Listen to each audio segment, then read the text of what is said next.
దేని జోలికి వెళ్ళకూడదో దాని జోలికి పొరపాటున కూడా వెళ్ళవద్దు, దానితో ప్రయోగాలు చెయ్యవద్దు.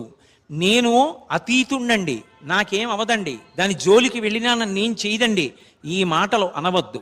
అది ఇప్పటికి సుఖంగా అనిపిస్తుందేమో, నీ జీవుణ్ణి మాత్రం చెడిపేస్తుంది. కోట్ల జన్మలు తిరియక్కువైపోతావు. కబీర్ దాస్ గారి జీవితంలోనే చూపించారు. కాబట్టి ఏది అహిత శత్రువో దాని జోలికి వెళ్ళవద్దు. అప్పటికది బాగున్నట్లు కనపడుతుంది, కానీ దాని జోలికి ఎక్కువ వెళ్ళరాదు.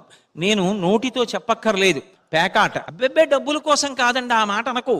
అదే ఒక రోజున నిన్ను ఏ ఇంటి ముందు నిలబడి 100 మందికి నువ్వు భిక్షాదానం చేశావో, నువ్వే ఆ వీధిలోనే పరుల యొక్క గోడ క్రీనీడలో నిలబడి భిక్షాందేహి అని తల కనపడకుండా బట్ట మూసుకుని చెయ్యి చాపవలసిన పరిస్థితి తేగలదు. ఒక్క క్షణంలో ఐశ్వర్యాన్ని తొలగించగలదు. అటువంటి కలిపురుష ప్రవేశం ఉన్నటువంటి వస్తువుల జోలికి వెళ్ళవద్దు.